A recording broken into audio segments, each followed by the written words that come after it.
Hello दोस्तों, नमस्कार। मैं आपका मित्र, आपका भाई विशु, आपके अपने यूट्यूब चैनल बेरोजगार सरोकार में स्वागत करते हैं। कैसे हैं आप लोग? उम्मीद अच्छे होंगे और शानदार होंगे, जानदार होंगे, जबरदस्त होंगे। अब आपकी पढ़ाई लिखाई बेहतरीन तरीके से चल रही होगी। मैं आपको पता है हम आप पॉलिटी पढ़ रहे हैं। अब पॉलिटी बहुत बेहतरीन तरीके से हम लोग जीरो टू हीरो मतलब स्टार्टिंग से सारी चीजें डिस्कस करते हुए चल रहे हैं। हम लोग नागरिकता खत्म कर चुके थे। आज का टॉपिक हम फंडामेंटल राइट स्टार्ट करेंगे और उस फंडामेंटल राइट को आज ही क्लास में खत्म कर देंगे। मतलब कि आज हम लोग क्या करेंगे, फंडामेंटल राइट जो हमारा मौलिक अधिकार है, उसे हम आज की ही क्लास में खत्म कर देंगे। ये तो स्टार्टिंग जीरो से हाई लेवल से, मतलब सारी चीजें, एक पॉइंट नहीं छोड़ेंगे, एक आर्टिकल को नहीं छोड़ेंगे। सारी चीजें हमारे एग्जाम पॉइंट ऑफ व्यू से, सीजीएल होगा, सीसीएल होगा, एमटीएस होगा, रेलवे, कोई भी एग्जाम होगा, क्लास से बाहर क्वेश्चन नहीं जाएंगे। ठीक है, मतलब ये भी क्वेश्चन हम लोग नहीं छोड़ेंगे।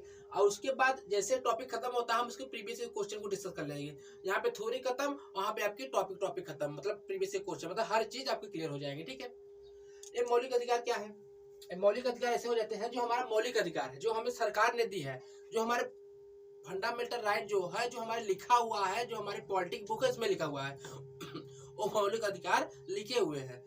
तो उसी को हम लोग डिस्कस किए हैं। हम सोने जागने का जो अधिकार हो, जो क्या है सोने जागने का अधिकार हो, और क्या बोल समानता का अधिकार हो, विधि के समान समानता का अधिकार, कोई भी आर्टिकल हो, सभी को डिस्कस करेंगे। ठीक है, एक एक चीजें आपको समझ में आएंगे और याद भी हो जाएंगे। ठीक है, तो ज्यादा टाइम न जाया करते हो ना, हम लोग अपने क्लास को कंटिन्यू करते हैं। ठीक है, चलिए क्या कहते हो भैया, मौलिक अधिकार, फंडामेंटल राइट। ठीक है, ये कहां से कहां तक है? ये 12 से क्या भैया 12 से 35 तक है क्या मौलिक अधिकार। ठीक है, इसके बारे में बात होती है, मौलिक अधिकार के बारे में बात होती है 12 से 35 तक। क्या भैया 35 तक बात होती है। ठीक है, ये भाग कौन सा है? आपसे एग्जाम तो पहले यही पूछ लेता है, जो भाग 3 है वो किससे संबंधित है?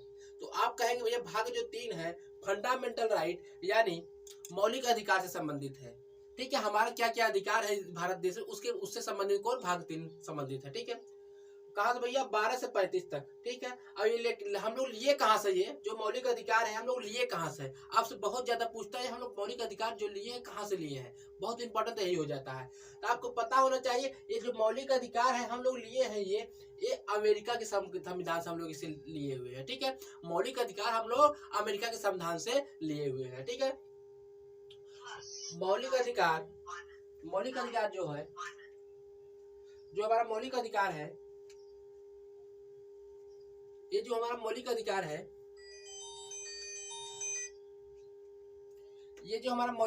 है, ये हम लोग अमेरिका संविधान से लिए हैं।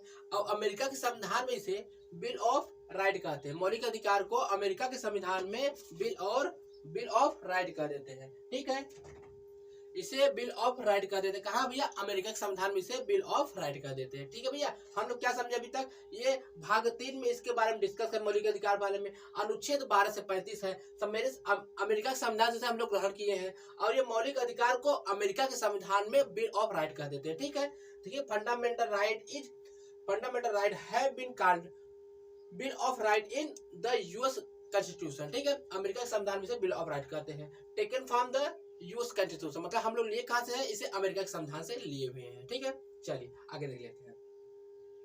अब इसके बारे में पहले छोटी छोटी बातें इसके डिस्कस कर लेते हैं, उसके बारे में फिर इसके बारे में सारी चीजें की विस्तार आपको विशेषता आपको बताएंगे, क्या क्या इसकी विशेषता इसमें पाई जाती है। ठीक है देखेंगे मौलिक अधिकार क्या भैया, भाग 3 अनुच्छेद 12 से 35 क्या मौलिक अधिकार के बारे में बात की जा रही है। अब पहले देख लीजिएगा, 12 जो है 13 ये मौलिक अधिकार से रिलेटेड नहीं थे, फिर भी ये हमारे राज्य के बारे में है, तो मतलब हमारे फंडामेंटल राइट के बारे में ही विशेषता है। तो पहले इसे समझ लेंगे, पहले 12 को। अनुच्छेद 12 क्या कहता है? अनुच्छेद हमें 12 कहता है कि राज्य की परिभाषा। क्या भैया, अब कहेंगे गुरुजी ये तो मौलिक अधिकार है। नहीं, मौलिक अधिकार नहीं, हमारे मौलिक, हम तो राज्य में ही रहते हैं, तो हमारे मौलिक अधिकार यही शुरू हो जाते हैं। तो क्या कहता है? अनुच्छेद 12 कहता है राज्य की परिभाषा। अनुच्छेद 12 बताता है राज्य की परिभाषा। अब क्या करता है एग्जामिनर कि इसे आपसे पूछ लेता, अनुच्छेद जो 12 किससे संबंधित है? आप लोग से याद ढंग से पढ़े नहीं रहेंगे तो कहेंगे भैया मौलिक अधिकार तो 14 से 28 है, इसका मतलब ये नहीं हो सकता, मतलब ये नहीं है। मगर आपको ध्यान रखना है कि अनुच्छेद 12 जो है राज्य की परिभाषा बताते हैं। कौन? अनुच्छेद 12। ठीक है, ठीक है।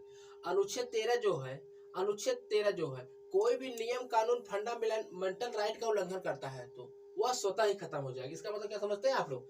जैसा कोई नियम कानून, कोई नियम ही सरकार बना दी, जैसे कोई नियम बन गया जो फंडामेंटल राइट का, हमारे मौलिक अधिकार का हनन हो रहा है, उसका उल्लंघन हो रहा है, तो स्वतः ही खत्म हो जाएगा।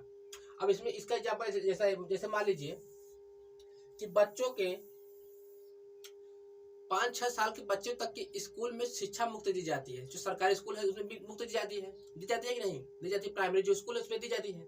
और मान लीजिए उसको क्या करे सरकार, उस पर चार्ज लगा दे कि जो ये फ्री शिक्षा दी जा रही थी, इसके जो अब मूलधन होंगे वो घर वालों को भरना पड़ेगा, जो बच्चे के घर वाले पेरेंट होंगे उनको भरना पड़ेगा।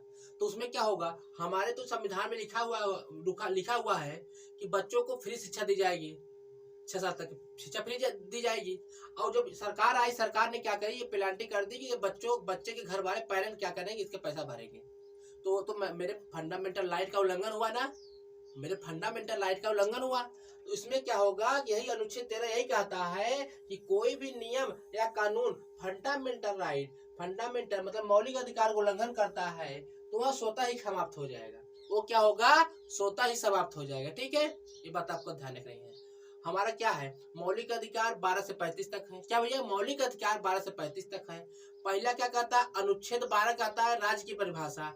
अनुच्छेद 13 क्या कहता है, अनुच्छेद कोई भी नियम और कानून कोई ऐसा नियम कानून जो हमारे फंडामेंटल मौलिक अधिकारों का उल्लंघन करता है वो स्वतः ही समाप्त हो जाएगा। अनुच्छेद 13। ठीक है, अब देखेंगे अनुच्छेद 14 क्या कहता है। अनुच्छेद 14 से 18 समानता की बात हो जाती है, मतलब सब भारत में समान रहेंगे, चाहे अमीर रहेंगे, गरीब रहेंगे, बड़े रहेंगे, छोटे होंगे, बड़े होंगे, अमीर मतलब कोई भी रहेगा, सरकार भी होगा, तो क्या होगा, सब कानून के नजर में समान रहेंगे। कौन कहता है, 14 से 18 तक। इसको अभी आप तो ध्यान दीजिए, बाकी इसकी एक एक विशेषता आपको सारी चीजें बताई जाए आगे। पहले अभी आपको टॉपिक समझिए क्या इसमें है। अनुच्छेद 12 से 35 जो है उसमें टॉपिक समझ लीजिए। उसके बाद क्या कहता है, 19 से 22 क्या कहता है। 19 से 22 ये स्वतंत्रता की बात है। क्या भैया, हम लोग स्वतंत्र है, इसकी बात कहाँ करती है, 19 से 22। अभी इसके बारे में हम लोग डिस्कस करेंगे। ठीक है, निश्चिंत रहिएगा। अनुच्छेद 23 से 24 बात करती है शोषण के विरुद्ध अधिकार। आपको बेगार काम नहीं कराएगा, आपको बेगार काम नहीं कराया जाएगा। ये सब इसके बारे में लिखा है, शोषण के विरुद्ध अधिकार 23 से 24 के बारे में लिखा गया है। एग्जाम हमसे ऐसे पूछ लेता है, जो 14 से 18 है वो किससे संबंधित है, तो आप कहेंगे वो समानता से संबंधित है, सब समान रहेंगे भारत में। ठीक है, कानून की नजर में। अनुच्छेद 19 से 22 कहता है स्वतंत्रता का अधिकार। क्या भैया, स्वतंत्रता, सब स्वतंत्र है। 23 से 24 शोषण के विरुद्ध अधिकार। सारी चीजें आपको हम अच्छे तरीके से याद पढ़ाएंगे। ठीक है, मूल संविधान में 26 जनवरी 1949 के समय 7 वर्ग थे। तो गुरु जी क्यों बता रहे हैं, क्योंकि एक जो था वो कम हो गया। कौन, जो संपत्ति का अधिकार है वो विधि का अधिकार कर दिया गया। अभी उसको हम आगे डिस्कस करेंगे। ठीक है, तो भैया देखे आगे देख लेते हैं। ठीक है, चलिए अब देखते हैं। पहले जो बेसिक चीज है उसको देख लेते हैं, बाकी जो मेन आपको बताया 14 से 18, 18 से 23 सब आपको डिस्कस करें। ठीक है, पहले 33 देख लेते हैं। 33 अनुच्छेद 33 क्या कहता है। अनुच्छेद 33 ये कहता है कि पुलिस, सुरक्षा बल, असूचना संगठनों आदि के मौलिक अधिकारों को सीमित करने की शक्ति संसद के पास है। इसका मतलब आपको हम समझा देते हैं कि अनुच्छेद 33 हमसे कहता है कि जो पुलिस है या फिर कोई सुरक्षा बल है हमारे देश में, ठीक है, एनडीआरएफ कोई भी होगा, ठीक है, नेवी है, ठीक, आर्मी है, वो उनके जो आदमी है उसमें जो है नहीं कि लगी है उनकी जॉब, तो वो लोग क्या करते हैं कि वो एक गुट, एक संगठन नहीं बना सकते। मतलब संगठन बना के, जैसे आप लोग पिक्चरों में देखते होंगे, मूवी में देखते होंगे कि पुलिस लोग क्या करते हैं, एक संगठन बना लेंगे। वो तो मौलिक अधिकार पढ़े नहीं, फंडामेंटल राइट, आप ऐसा नहीं करिएगा, वो लोग पढ़े नहीं है। क्या करते हैं, एक संगठन बना लेंगे। अब गुंडों को क्या करते हैं, चुन चुन को मारते हैं। क्या कहते हैं, चुन चुन को मारते हैं, नहीं है कि पुलिस से मतलब एक संगठन बना लिए, 5-6 लोग मिल गए पुलिसकर्मी, एक संगठन बना लिए और गुंडे को चुन चुन के ढूंढ मार रहे हैं। तो भैया इसमें क्या लिखा है हमारे संविधान में, अनुच्छेद 33 में लिखा है पुलिस, सुरक्षा बल और सूचना संगठन आदि के मौलिक अधिकार को सीमित करने की शक्ति संसद के पास है। संसद बना के ऐसा आप तो खुद एक सुरक्षा बल के एक संगठन के हिस्सा हो, तो क्यों आप लोग ऐसा नहीं कर सकते? आप लोग अलग से कोई संगठन नहीं बना सकते, ठीक है? तो कौन कहता है भैया? अनुच्छेद 33 हमसे यही कहता है, ठीक है? कोई दिक्कत यहाँ तक है, किसी को कोई परेशानी नहीं हो सकती, ठीक है? अनुच्छेद 33 कहता है पुलिस या सुरक्षा बल एक खुद के लिए संगठन बना के काम नहीं कर सकते, एक खुद एक संगठन के हिस्सा है। अनुच्छेद 33 कहता है, कोई बात नहीं, कोई दिक्कत नहीं आता कि कहीं कोई दिक्कत नहीं। अनुच्छेद इसे छोड़ेंगे 25 से 28 धर्म की स्वतंत्रता, हमें कोई भी धर्म, कोई भी जात, कोई भी लिंग मानने का अधिकार है। यहाँ पे हमारे यहाँ 25 से 28 हमें धर्म, कोई भी धर्म की स्वतंत्रता है, चाहे हम क्रिश्चियन बन जाए, चाहे मुस्लिम बन जाए, चाहे हिंदू बन जाए, उसका प्रचार प्रसार करें, हमें स्वतंत्रता है। इसके बारे में विशेष हम लोग पढ़ेंगे, कोई दिक्कत नहीं, ठीक है? 29 से 30 संस्कृति और शिक्षा का अधिकार, मतलब अपनी शिक्षा और अपनी संस्कृति की बनाए रखने का अधिकार 29 से 30 है। सारी चीजें आपको पढ़ाया जाएगा, आप लोग निश्चित रहिएगा, ठीक है? चलिए अब देख ले अनुच्छेद 34 क्या कहता है, पहले आप लोग समझिए सारी चीजें। अनुच्छेद 34 कहता है सेना विधि के लागू होने की स्थिति में मौलिक अधिकारों को सीमित करने की शक्ति संसद के पास है। जहां पे याद भैया अनुच्छेद 34 कहता भी जहां पे सेना विधि, ठीक है, जहां पे सेना विधि लगी है वहां पे आपके मौलिक अधिकार, जो हमारे मौलिक अधिकार आपको पढ़ाने वाले हैं, उसे रोक दी जाए। किसके पास शक्ति है? तो कहे संसद के पास शक्ति है कि इसे रोक सकती है। सेना विधि आप लोग भैया कोई वहां से कोई ऐसा काम न कर पाए कि जुट न बना पाए, कि षड्यंत्र न रच पाए, इसलिए क्या करेगा कि अनुच्छेद 34 का सेना विधि जहाँ पे लागू हो जाए, ठीक है, जहाँ पे लागू हो जाए वहां पे क्या करें, हमारे सीमित कर दी जाती है, हमारे मौलिक अधिकार को, फंडामेंटल राइट को सीमित कर दी जाती है, ठीक है? हमारे फंडामेंटल राइट को सीमित कर दी जाती है। इतनी बातें आपको ध्यान करनी है, अनुच्छेद 34 हमको ये बताती है, ठीक है? अब आपको यही बताए थे ना, ये 31 में क्या था? संपत्ति का अधिकार था। क्या भैया? संपत्ति का अधिकार था। तो इसे क्या किया गया? 44 संविधान संशोधन, बहुत मोस्ट इंपोर्टेंट क्वेश्चन है ये। क्या हुआ कि जैसे कि 44 संविधान संशोधन 1978 के तहत इसे हटा दिया गया, हटाकर इसे 300A में डाल दिया गया। इसे क्या करें? 300A में डाल दिया गया। इस संपत्ति का अधिकार का मतलब क्या था? संपत्ति का अधिकार मतलब ये था कि जैसे कि पहले की आपको क्या, भारत देश को डेवलप करने के लिए, भारत सरकार को, भारत पूरे देश को डेवलप करने के लिए पहले संपत्ति का अधिकार था, का मौलिक अधिकार था कि भैया अपनी संपत्ति हम क्यों दे तुमको। तो क्या हुआ, जैसे फ्लाईओवर आपको बनाना है, हवाई अड्डे बनाना है, सरकार को आपकी जरूरत के हिसाब से आपकी जमीन की उसकी आवश्यकता है। अब जब संपत्ति का अधिकार को मौलिक अधिकार था तो आपका मौलिक अधिकारों का हनन होता, आप सुप्रीम कोर्ट पहुंच जाते कि भाई कि हमारे मौलिक अधिकार है संपत्ति का अधिकार, तो इसे क्यों छीन लिया जाता था।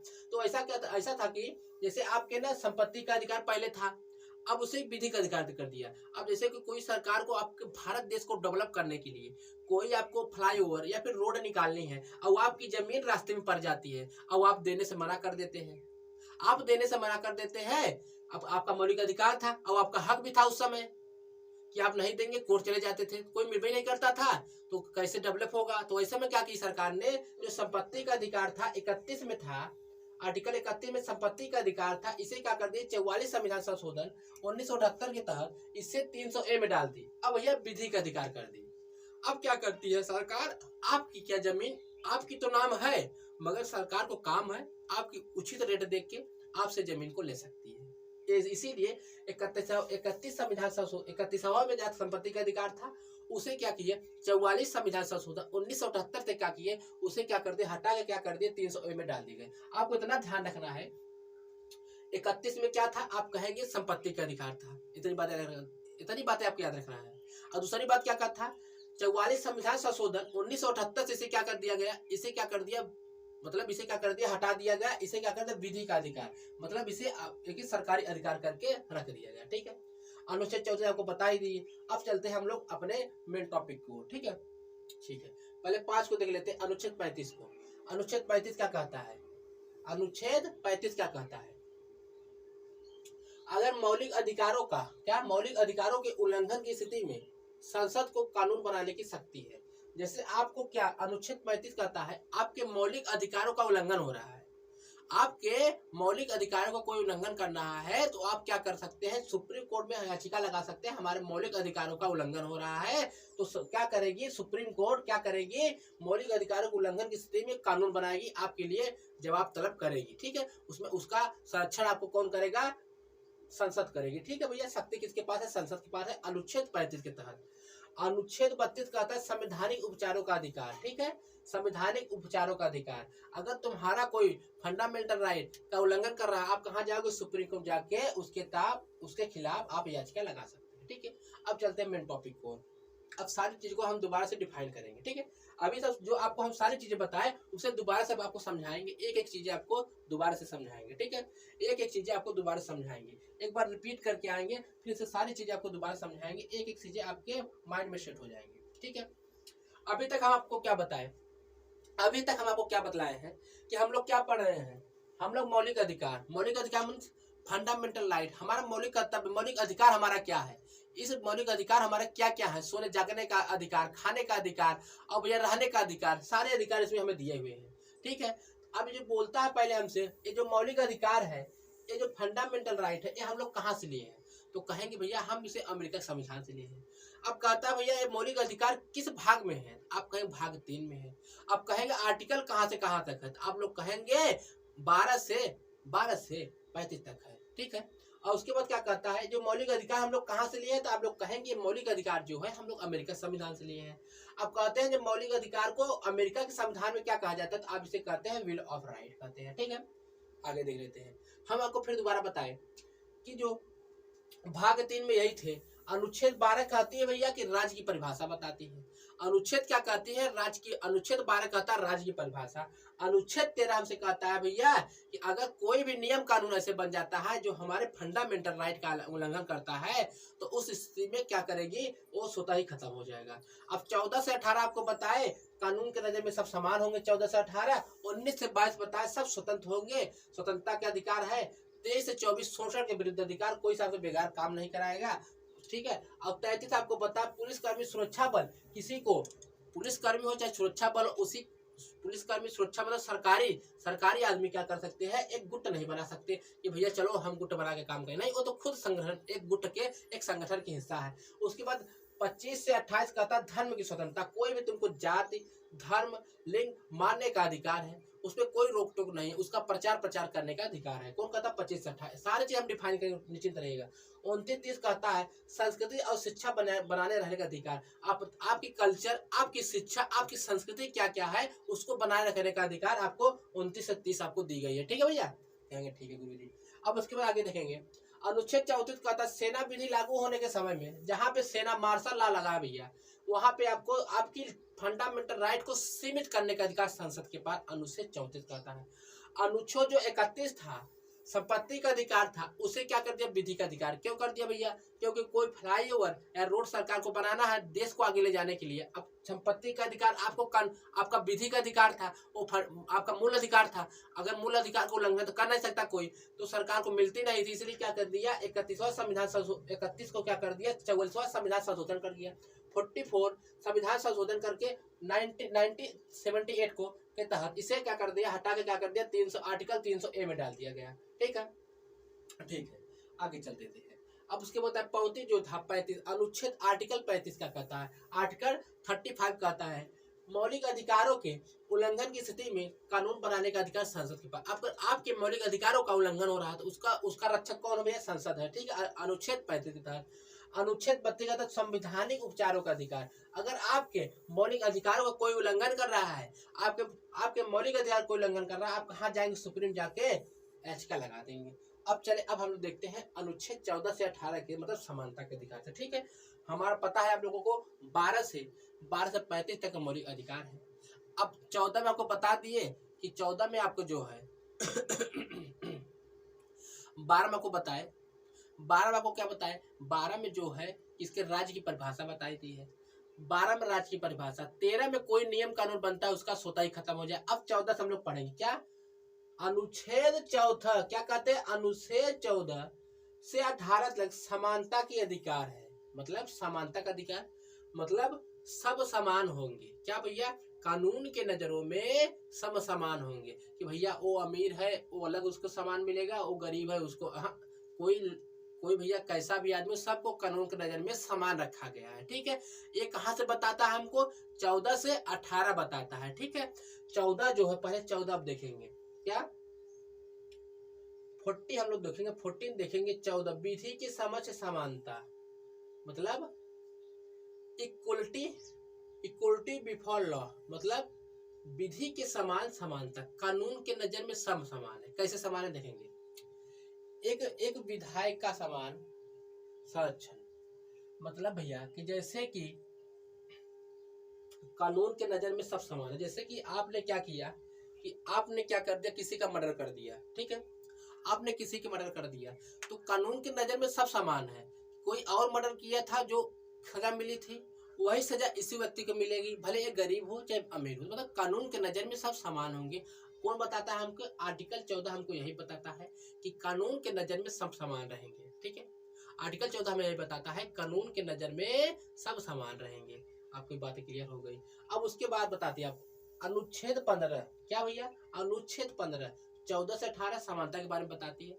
14 बताता है विधि की समान समझ समता, मतलब विधि के समान सबको समान रखा जाएगा। ठीक है, अब 15 बताता है कि धर्म, क्या भैया? धर्म, मूल वंश, जाति, लिंग, जन्म स्थान के आधार पर होने वाले भेदभाव के प्रतिषेध, मतलब कोई अनुच्छेद 15 हमसे कहता है किसी का धर्म कोई हो, किसी का जात कोई हो, किसी का लिंग कोई हो, किसी का जन्म कैसा भी हो, मतलब उसे आप लोग किसी पब्लिक, क्या भैया? पब्लिक प्लेस पर जाने से भेदभाव रोका नहीं जाएगा। अनुच्छेद 15 हमसे यही कहता है। आप लोग पहले ध्यान समझेंगे। अनुच्छेद 14 से 18 बात होती है समानता कि कानून के नजर में सब समान रहेंगे। अनुच्छेद 14 से 18, अनुच्छेद 14 कहता है, अनुच्छेद जो आर्टिकल 14 कहता है, आर्टिकल 14 कहता है कि कानून के नजर में सब एक समान रहेंगे, चाहे अमीर होगा चाहे गरीब होगा, चाहे बड़ा होगा चाहे छोटा, चाहे पैसा वाला, सब एक समान रहेंगे। उनको संरक्षण का सिद्धांत है, सबको एक बराबर से देखा जाएगा। ठीक है, अनुच्छेद 14। अनुच्छेद 15 हमसे कहता है किसी का जन्म कोई हो, किसी का लिंग कोई हो, किसी का जन्म स्थान कोई हो, मतलब कोई भी जन्म स्थान हो। ठीक है, उसको इस बेसिस पे, उस पे क्या कहता है, इस बेसिस पे किसी पब्लिक प्लेसेस पे भेदभाव नहीं किया जाएगा।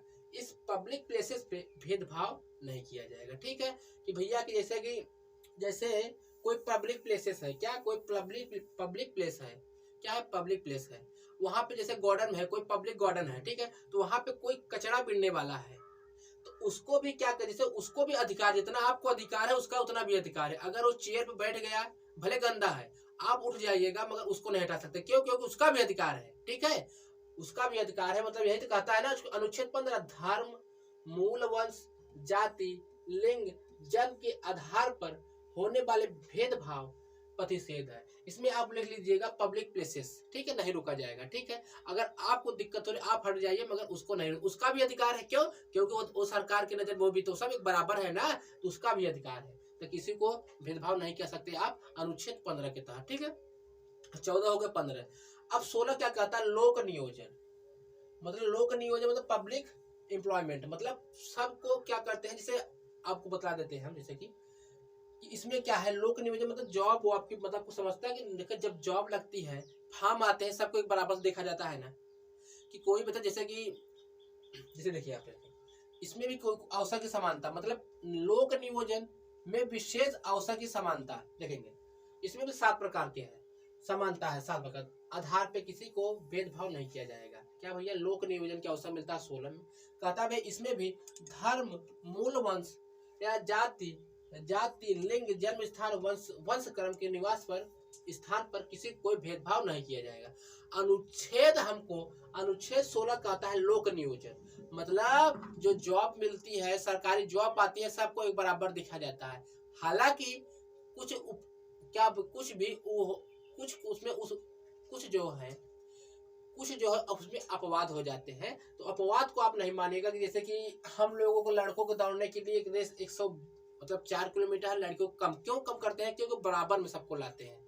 ठीक है, EWS को छूट दी जाती है। क्यों? क्योंकि सबको बराबर मिला जाता है। ठीक है, तो कहता है लोक नियोजन, लोक नियोजन अवसर में 7 प्रकार से किसी का भेदभाव नहीं किया जाएगा। 7 प्रकार से जाति, लिंग, जन्म स्थान, वंश, क्रम, निवास के स्थान पे भेदभाव नहीं किया जाएगा। कौन भैया? अनुच्छेद 16 लोक नियोजन बताता है। ठीक है, 14 बता दिए समानता विधि के नजर से समानता। 15 बता दिए कि कोई लिंग, जाति, धर्म के स्थान पर किसी का भेदभाव नहीं होगा। 16 बता दिए कि भैया लोक नियोजन, जॉब में समानता रहेगी, जब जॉब मिलेगी सबको समान रखा जाएगा। ठीक है, अब अनुच्छेद 17 क्या कहता है? आर्टिकल 70 क्या कहता है? आर्टिकल 17 कहता है अपृष्ठता। क्या भैया? अपृष्ठता मतलब अनटचेबिलिटी, मतलब छुआछूत।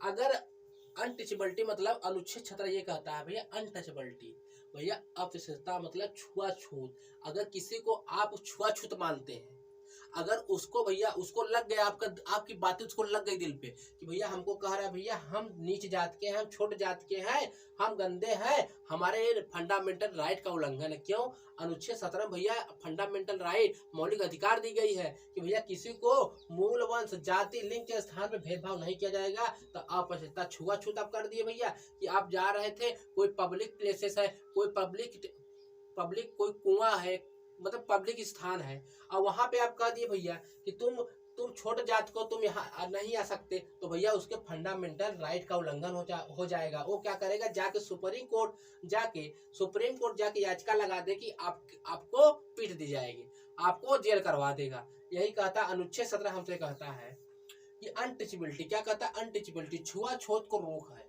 अगर आप किसी को छुआछूत मानते हैं, अगर मान लीजिए, हालांकि जैसे आपका कुछ दिन पहले जानते नहीं थे, ठाकुर का कुआं रहता था, वहां पे कोई छोटा जात का पानी नहीं भर सकता था, पहले बात चलती थी ना।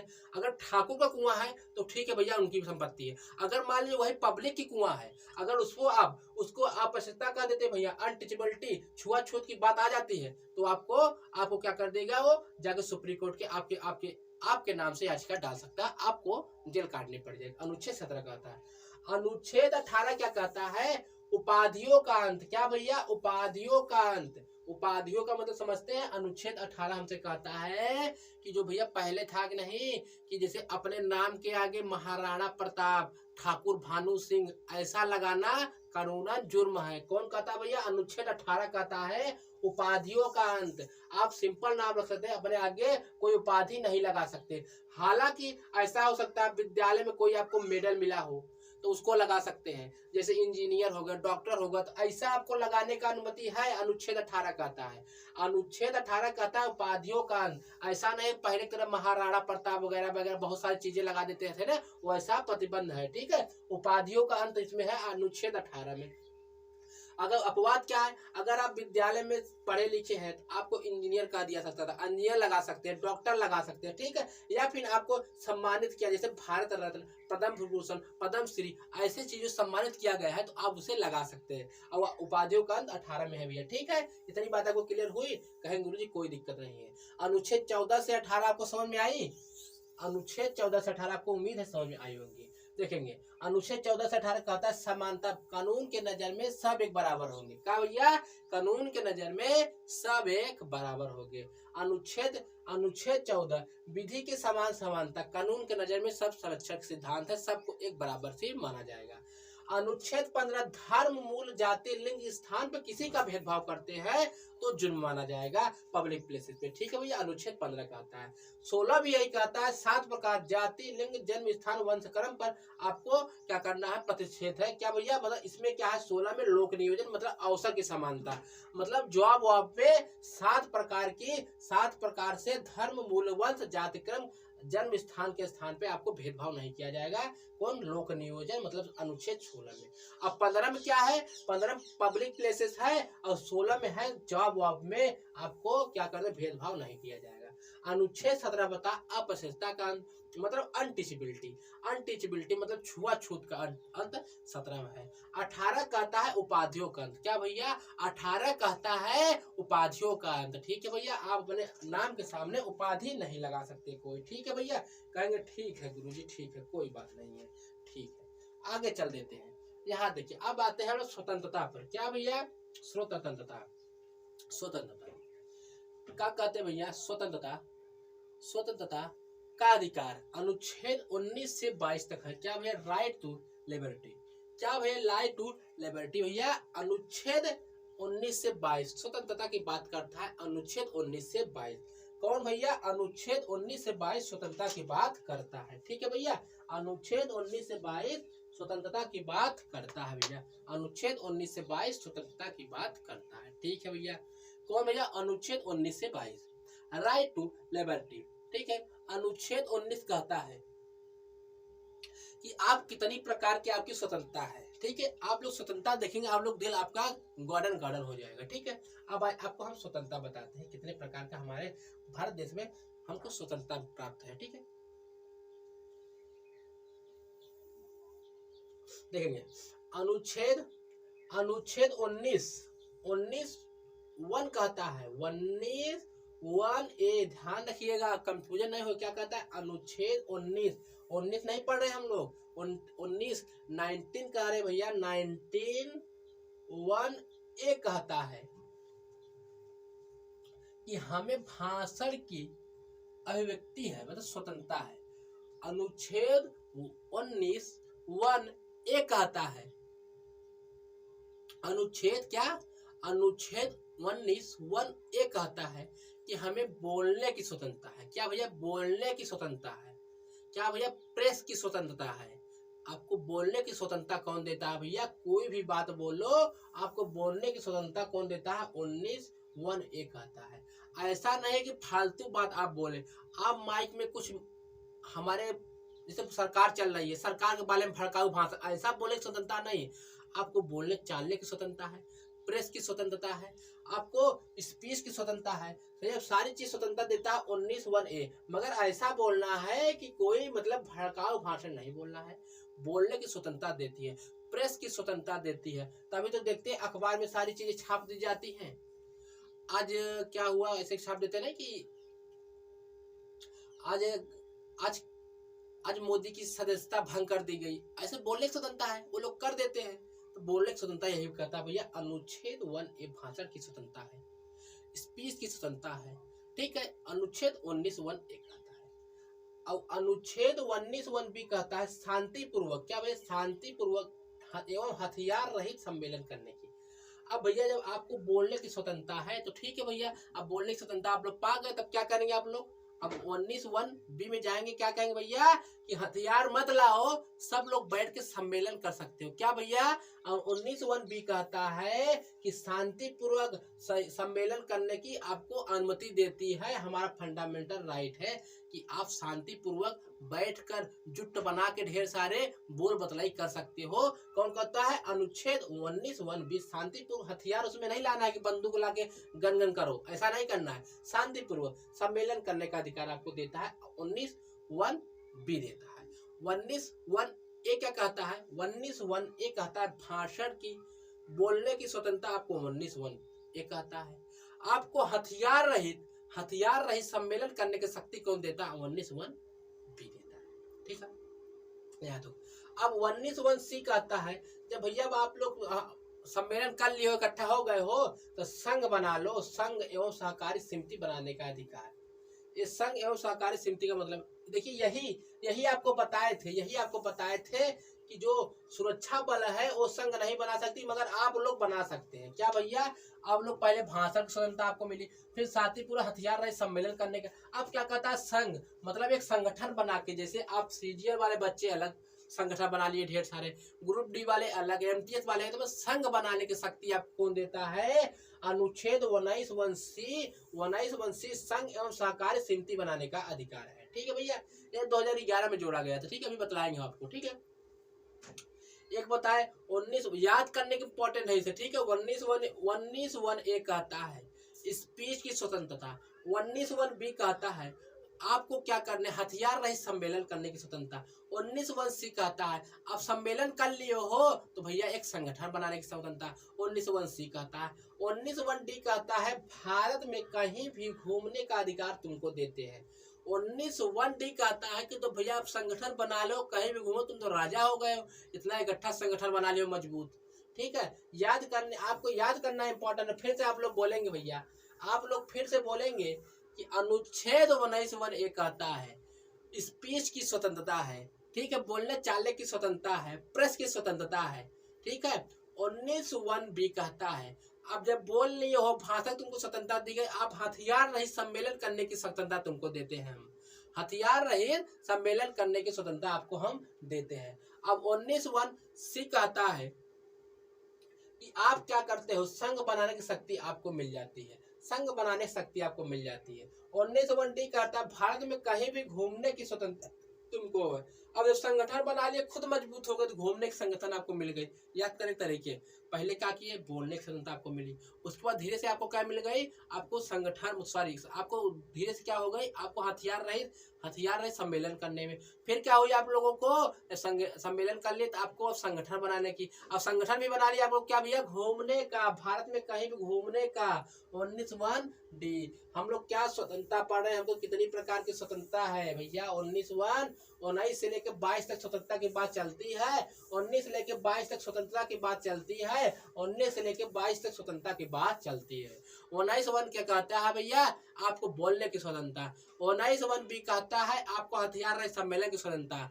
19 सी कहता है जब हथियार रहित सम्मेलन होगा अब संगठन बनाए स्वतंत्रता। 19 डी कहता है भारत में कहीं भी घूमने की स्वतंत्रता आपको मिलती है, ठीक है भैया, कहेंगे क्या जी, आगे चलिए। उसके बाद 19 कहता है भारत में कहीं भी बसने की स्वतंत्रता। अब घूमने गए हो तो भैया मन लग गया तो भैया वहीं पे क्या करो, बैठ जाओ।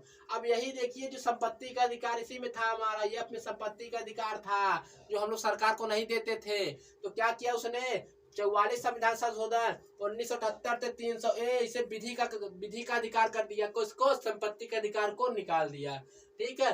अब कोई भी व्यवसाय करने का अधिकार किसको है, कोई भी व्यवसाय करने का अधिकार हमको मिल जाती है। अब भैया खाना पीने के लिए कुछ व्यवस्था होगी, भैया व्यवसाय होना ही समझ जी।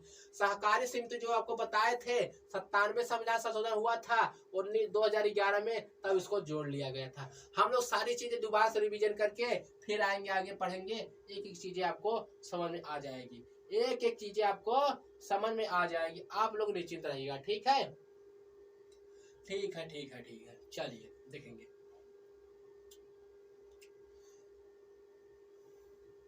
मौलिक अधिकार फंडामेंटल राइट अनुच्छेद 3 में है, अनुच्छेद 12 से 35 तक है इसके बारे में। मौलिक अधिकार संविधानिक अमेरिका संविधान हम लोग लिए हैं। मौलिक अधिकार जो है अमेरिका संविधान, इसे बिल ऑफ राइट कहते हैं, ये 12 से 35 है और भाग 3 में है। उसके बाद मौलिक अधिकार जो है अनुच्छेद 12 से हो जाता है। 12 में कहता है राज्य की परिभाषा बताती है। 13 में कहता है कोई भी नियम कानून फंडामेंटल राइट को उल्लंघन करता है स्वतः खत्म हो जाता है। 14 से 18 कहता है सब विधि के नजर में सब समान होंगे। 19 से 22 स्वतंत्रता है और 23 से 24 शोषण के विरुद्ध अधिकार है। और क्या कहते हैं भैया, 33 से पुलिस कर्मी क्या करते हैं, एक संगठन नहीं बना सकते। 25 से 28 धार्मिक स्वतंत्रता है। 29 से 30 संस्कृति और शिक्षा बनाने की स्वतंत्रता है। और कहता भैया 34 सेना विधि कहीं भी लगा है वहां पर आपका फंडामेंटल राइट के उल्लंघन, मतलब फंडामेंटल राइट को सीमित कर दी जाएगी। संपत्ति का अधिकार 31 में था, उसे हटा के 44 संविधान संशोधन 1978 से विधि कर दिया गया, 300A में डाल दिया। अनुच्छेद 35 मौलिक अधिकारों का अधिकार को उल्लंघित करने में संसद की कानून रद्द हो जाती है। अनुच्छेद 35 कहता है मौलिक अधिकारों के लिए उल्लंघन की स्थिति में संसद को कानून बनाने का अधिकार है। संवैधानिक उपचारों का अधिकार, ठीक है, आपको बता दे चुके हैं।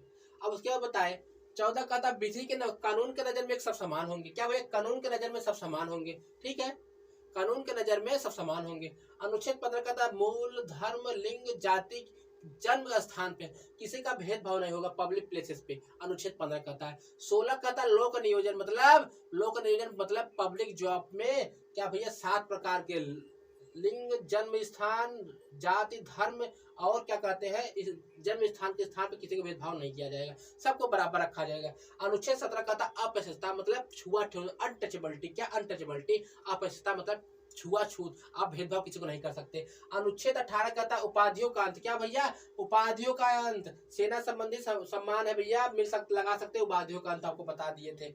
अब भैया आगे देखेंगे अनुच्छेद 19 से 22 स्वतंत्रता की बात करता है। 19(1)A में कहता है तुम्हें बोलने की स्वतंत्रता है। 19(1)B कहता है तुम बोल दिए भैया हथियार रहित सम्मेलन करने की स्वतंत्रता।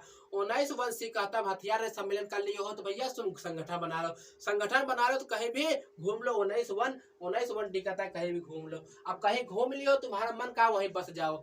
अब भैया 19(1) संपत्ति का अधिकार उसे हटा दिया। 19(1) कोई भी व्यवसाय करने का अधिकार है। ऐसा नहीं आप गांजा या चरस बेचने लगो, नहीं, ऐसा अलाउ नहीं है। कोई व्यवसाय मतलब आपको बीयर चाय वाय जैसे बनाए हैं, मतलब चाय वाय मतलब धंधा बिजनेस करने का आपको अनुमति है। ऐसा नहीं है कि आप लोग क्या कर लो, चलो गांजा चरस बेचने लगो, वो सस्ती मतलब एक पुड़िया में आपको खर्चा चल जाएगा, ऐसा काम नहीं, ऐसा नहीं काम करना है, ठीक है। चलिए अब कहते हैं अनुच्छेद 20 क्या कहता है भैया। पहले अनुच्छेद 20 को समझ लेते हैं, फिर सारी चीजों को आगे हम लोग करते हैं। चलिए आप लोग सारी चीजें आगे देखेंगे।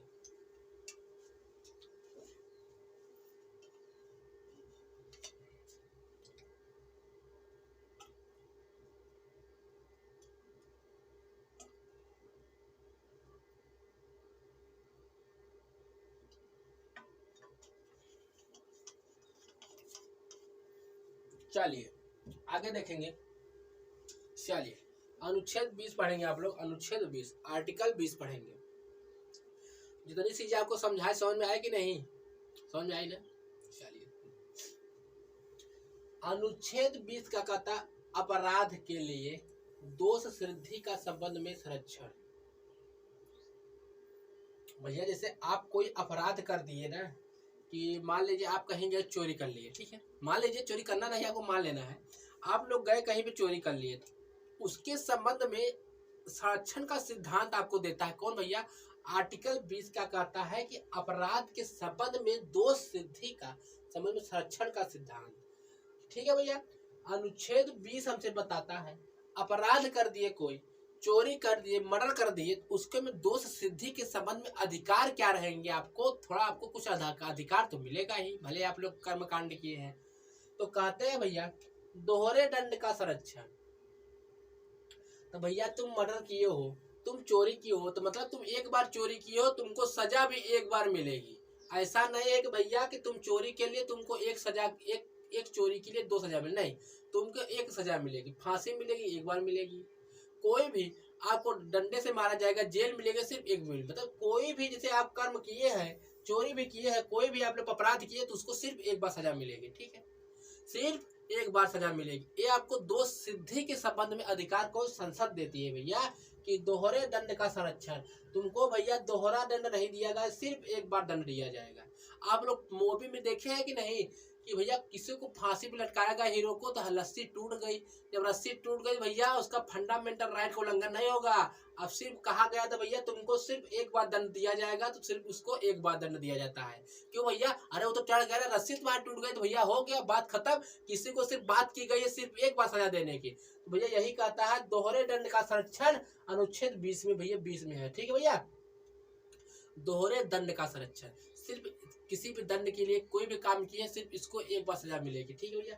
अपने विरुद्ध क्या कहते हैं, अपने विरुद्ध गवाही देने के संरक्षण, कि ऐसा नहीं भैया अगर आपने मर्डर किया है, अगर आपको ने चोरी किया है तो कोई सबूत है तो ठीक है, अगर नहीं तो आप बच गए, अगर सबूत है तो ठीक है, अगर नहीं है तो आप बच गए।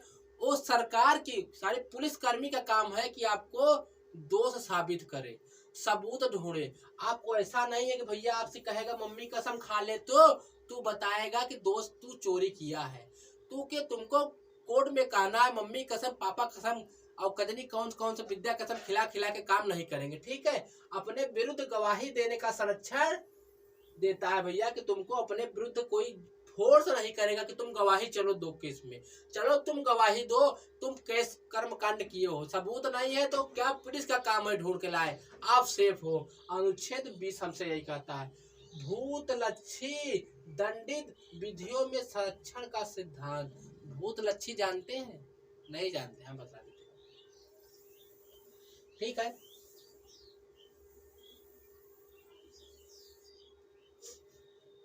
भूतलक्षी का मतलब हो जाता है कि जैसे ना कि पहले चोरी करने के जुर्म में गला काट दिया जाता, पहले आज से 20 साल पहले चोरी, मतलब बता रहे हैं, आपको समझा रहे हैं कि गला काट दिया जाता था। तो आप अभी पकड़े गए हैं तो अब नियम बदल गए हैं, अब तो आपको सिर्फ एक महीने का जेल मिलता है, 1 महीने क्या जेल मिलता है। तो ऐसा नहीं कि आपको जब पहले पकड़े गए तो पहले के हिसाब से आपको गला काटेंगे, नहीं, अभी जो नियम चल रहे हैं हाल ही में उसी में। तो इसका मतलब भूतलक्षी दंड का विधि मतलब जो अभी पकड़ा गया है, अभी आपका केस सॉल्व हुआ तो अभी जो नियम प्रक्रिया चल रहे हैं आपको वही सजा दी जाएगी। ऐसा नहीं पुराने में चल रहा है तो भैया चोरी करने में गला काट दिया जाता है, गला काट देगा नहीं, जो अभी नियम चल रहा है वही फॉलो होगा। ठीक है भैया, अनुच्छेद 20 आपको अच्छी तरीके से समझ में आएंगे। दोष सिद्धि के संबंध में अधिकार, दोष सिद्धि के संबंध में अधिकार। पहला कहता है कि भैया दोहरे दंड, आपको किसी कर्म चोरी चमारी के लिए सिर्फ एक बार सजा मिलेगी। दूसरा कहता है अपने विरुद्ध गवाही देने के लिए तुमको फोर्स नहीं किया जाएगा। तीसरा कहता है भूत लक्षित दंड, जो पहले वो नियम चलता था भैया कि तुमको चोरी करने में गला काट दिया जाए, अगर अब नियम बदला है तो अब के हिसाब से आपको सजा मिलेगी। अनुच्छेद 20, उम्मीद है सारी चीजें आपको समझ में आई होंगी। अब देखिए अनुच्छेद 21 क्या कहता है। आर्टिकल 21 क्या कहता है, अनुच्छेद 21 क्या कहता है। प्राण क्या कहता है भैया, प्राण एवं देही की स्वतंत्रता। भैया आपको अपने प्राण, अपने जीवन का स्वतंत्रता है। आपके अपने प्राण, एक तो सरकार आपकी प्राण, एक तो खुद आप प्राण नहीं ले सकते, आपको कोई मार नहीं सकता। अनुच्छेद 21 हमसे कहता है प्राण एवं देह की, आपकी देह की, आपकी प्राण की स्वतंत्रता है। आप खुद भी फांसी पे नहीं चढ़ सकते, अगर बच गए तो आपको जेल हो जाएगी, पता चल जाएगी सरकार को। क्या भैया, अनुच्छेद 21 कहता है प्राण एवं देही की स्वतंत्रता, तुमको अपने प्राण की स्वतंत्रता है। तुमको भैया कोई प्राण तुम्हारा नहीं ले सकता। हालांकि जब जुर्म की हो सरकार ले सकती है, मगर किसी को अनुमति नहीं है। ऐसा नहीं कि भैया आज तुम गोरे चिट्टे नहीं लग रहे, आज गंदे कपड़े पहने हो, तुमको गोली मार दिया जाए। आपको पता है, कहते हैं कि जो पुलिस लोग कहते हैं इनकाउंटर, कभी कहते हैं कि इनकाउंटर कर दिए, इनकाउंटर नहीं कहते हैं। कहते हैं भैया प्राण की स्वतंत्रता इसमें अनुच्छेद 21 में है ना भैया, वो कहते हैं अपने प्राण की स्वतंत्रता के लिए हमने गोली चलाना पड़े, सेल्फ डिफेंस में भैया, सेल्फ की जान बचाने के लिए हमने गोली मारा। ऐसा नहीं कहते भैया हमने उसे उड़ा दिया, ऐसा नहीं कहते भैया हमने उसे इनकाउंटर की भी स्वतंत्रता नहीं है। अनुच्छेद आर्टिकल 21 करता प्राण एवं देही की स्वतंत्रता हमको कौन देता, अनुच्छेद 21। आजीविका का अधिकार, भैया हमें जीने का अधिकार है, का जीने, राइट टू लाइवलीहुड, हमें जीने का अधिकार है। ठीक है, आप खुद अपना जान नहीं ले सकते और दूसरा भी आपका कोई जान नहीं ले सकता। ठीक है, ये आपको देता है आजीविका का अधिकार। ठीक है, जीवन जीने का अधिकार। अब जीवन जीने के लिए अब कहता है लाइवलीहुड, आपका जीवन जब सभी तो सेफ रहेगा, कुछ जॉब वॉब रहेंगे, कुछ सरकारी नौकरी, कुछ कमाने वाने के रहेंगे, आप कहेंगे ना, तो कहता है आजीविका का अधिकार। ठीक है भैया, आजीविका का अधिकार अनुच्छेद 21 में है। निजता का अधिकार, अगर आप अच्छे से कब जिएंगे, जब राइट टू प्राइवेसी, आपकी प्राइवेसी, आपकी जो प्राइवेट चीजें वो अंधेरे में नहीं रहे, मतलब खुले में नहीं रहेंगे, सेफ रहेंगे, तभी तो आपको जिए। कहती है भैया प्राइवेसी, आपका कोई पब्लिक, मतलब आपकी प्राइवेट चीजें, आपकी फोटो वोटो कोई वायरल नहीं कर सकता। निजता का अधिकार कहता है प्राइवेसी। तुमको जो मम्मी आपको सोने नहीं देती है, लात मारती है, सोने जागने का अधिकार आपको कौन देता है, अनुच्छेद 21 देता है। अनुच्छेद ऐसे भोजन की स्वतंत्रता आपको है भैया, भोजन करने की स्वतंत्रता है। आश्रम की स्वतंत्रता है, आश्रम की स्वतंत्रता है। प्रेम विवाह का अधिकार है, क्या भैया, प्रेम विवाह का अधिकार है। किसी भी स्थिति में अनुच्छेद 20 और 21 कभी भी लंबित नहीं होते हैं। किसी भी स्थिति में आपके अनुच्छेद 20 और 21 कभी भी निलंबित नहीं हो जाते हैं। ठीक है, हालांकि जब 20 21 जब कब निलंबित कब होते हैं, कब निलंबित कहते हैं भैया, किसी भी स्थिति में 20-21 निलंबित नहीं होते, कब होते हैं आपको बताएंगे। ठीक है, एक बार सारी चीजें रिवाइज करके तब हम चलेंगे अपने नेक्स्ट पीपीटी की ओर।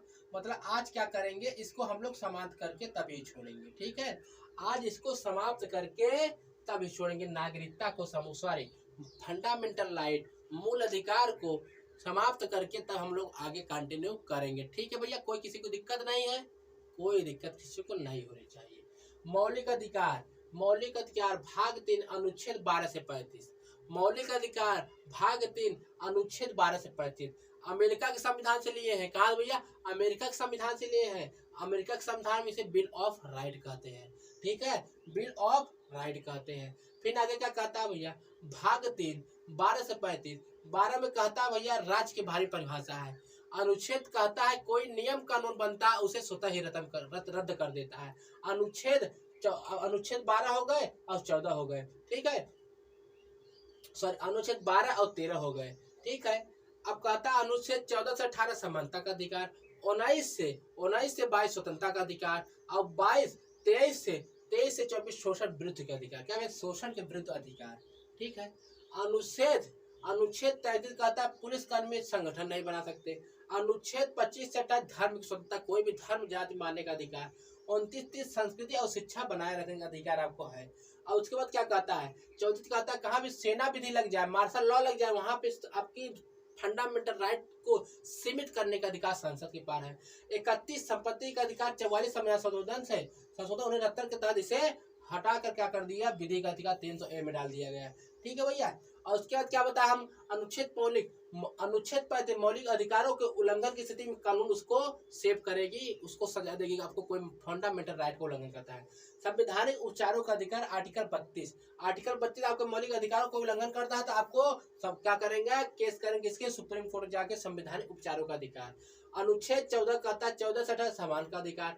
अनुच्छेद 14 कानून की नजर में समान रहेंगे। अनुच्छेद 15 कोई भी आपका मूल धर्म जात लिंग के आधार पर कोई आपको भेदभाव करता है पब्लिक प्लेसेस पे, अनुच्छेद 15 आपको मना करता है। 16 कहता है लोक नियोजन, मतलब आपको जॉब में 7 प्रकार की 7 सेवन आधार पर आपको समानता है भैया, कि जात लिंग धर्म के स्थान पर कोई भेदभाव नहीं रहेगा।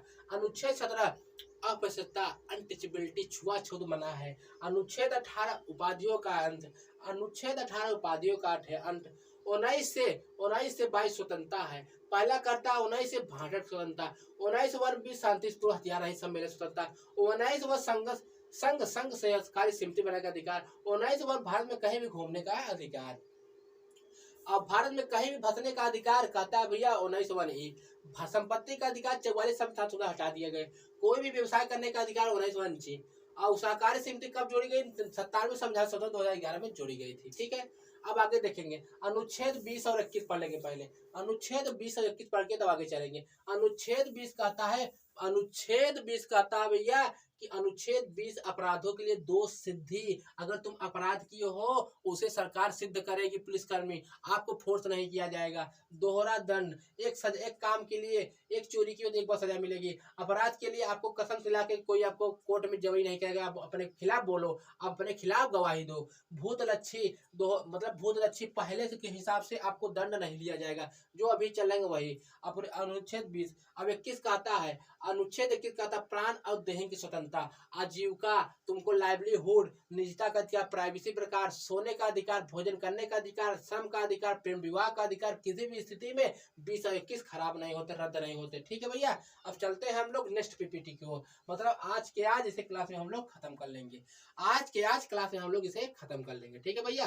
ठीक है, देख लेते हैं यहाँ तक के हम लोग।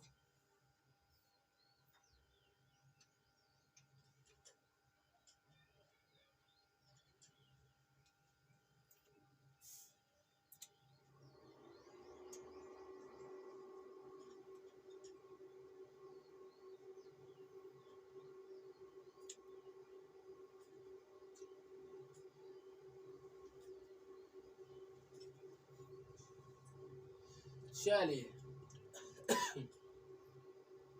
देखेंगे, पहले आपको 20 पढ़ा दिए थे, उसमें अपराधों के लिए दो सिद्धि का संबंध में संरक्षण, दोहरे दंड का संरक्षण, अपने विरुद्ध गवाही देने के लिए आपको वो नहीं करेंगे, बाध्य नहीं करेंगे, भूतलक्षी दंड के विधि के संरक्षण, ठीक है भैया, आपको बता दिए थे। अब क्या बता, एक बता दे, प्राण और देह की स्वतंत्रता, आपको प्राण निछावर करने की कोई जरूरत नहीं, आपकी प्राण की स्वतंत्रता है। आजीविका अधिकार, आपको जीवन कब अच्छा रहेगा, आपके प्राण कब अच्छे रहेंगे, आप कुछ खाने पीने के लिए जॉब आपकी व्यवस्था रहेगी, मतलब जॉब करने की। निजता का अधिकार, आपकी प्राइवेसी प्रकार रखने के लिए। सोने का अधिकार, राइट टू स्लीपिंग, भोजन करने का राइट टू फूड, आश्रम का स्वीकार, प्रेम विवाह, राइट टू लव मैरिज, किसी भी स्थिति में दोनों ये सब 20-21 खराब नहीं होते। अब आगे चलते हैं, किसी भी स्थिति में 20 और 21 खराब नहीं होते हैं भैया, मगर कब खराब हो जाते हैं, सब सारे कब खराब हो जाते हैं, मतलब सारे आर्टिकल 14 से जो है कब खराब हो जाते हैं, जब इमरजेंसी लगती है।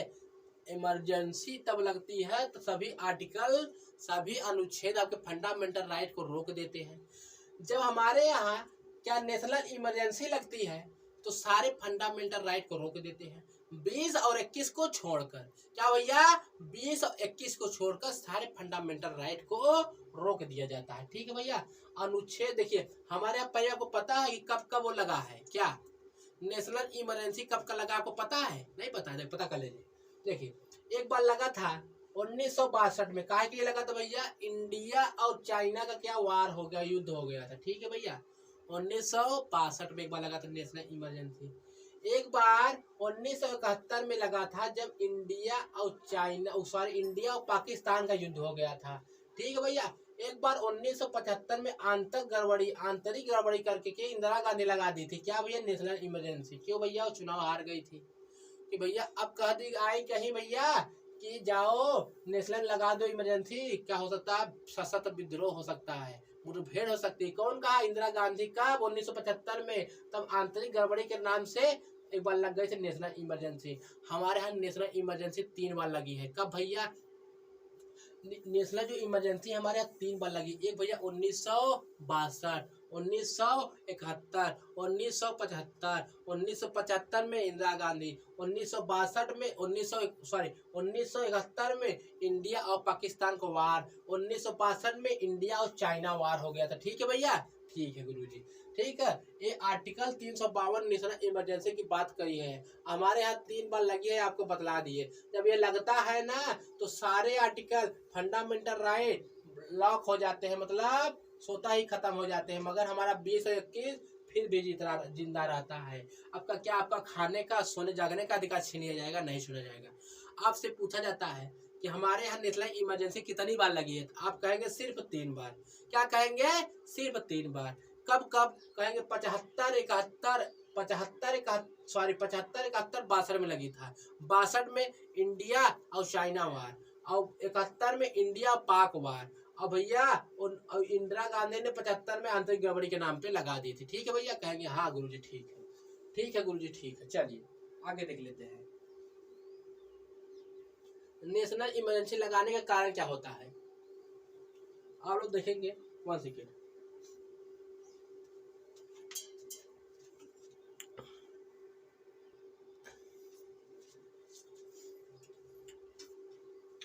जो नेशनल इमरजेंसी है वो हमारे वहाँ किस प्रकार, मतलब लगाने का कारण क्या होता है? नेशनल इमरजेंसी लगाने का कारण क्या होता है?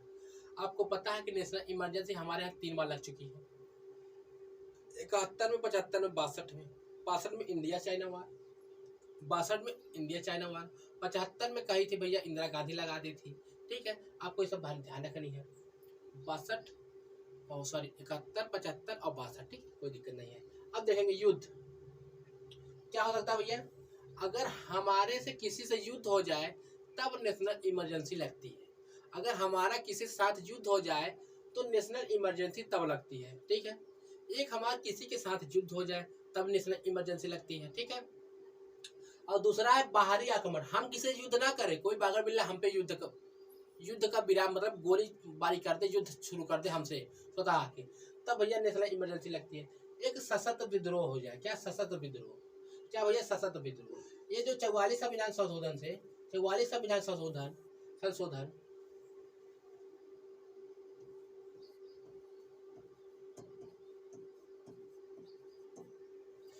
44 संविधान संशोधन 1978 के तहत आंतरिक गड़बड़ी के सशस्त्र विद्रोह में बदल दिया। क्या भैया? विद्रोह बदल दिया भैया। इसे जो सशस्त्र विद्रोह है ना, इसे 44 संविधान संशोधन 1978 के तहत जानते क्या कर दिया, इसे बदल कर क्या कर दिया गया, सशस्त्र विद्रोह कर दिया गया। आंतरिक गड़बड़ी को यही कहा कि इंदिरा गांधी ने क्या किया था, नेशनल इमरजेंसी लगा दी थी, तो इसे क्या कर दिया, बदल करके इसे सशस्त्र विद्रोह घोषित कर दिया। कब भैया? 44 संविधान संशोधन 1978 के।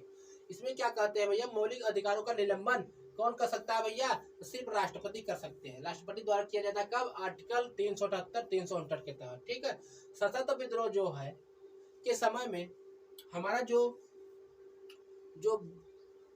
19 होगा, 19 नहीं हो सकता। ठीक है, जब देखिए जब नेशनल इमरजेंसी लगती है ना तीनों प्रकार से, तो भैया हमारा 20 और 21 जीवित रहता है, आपको पता है। मगर जब ना सशस्त्र विद्रोह लग जाता है ना, सशस्त्र विद्रोह, ठीक है, सशस्त्र विद्रोह, इसमें क्या जनता लोग खुद टूट के मार करते हैं खुद में, तो इसे क्या कहते हैं भैया, सशस्त्र विद्रोह में 19 भी जीवित रहता है। क्या? 19 भी जीवित रहता है। ठीक है, इतनी बातें आपको ध्यान रखनी है। ठीक है, चलिए यहाँ तक क्लास रखते हैं। अब इसके कुछ टॉपिकों को हम लोग समझेंगे नेक्स्ट वीडियो में। ठीक है, चलिए यहाँ तक रखें, तब तक के लिए नमस्कार।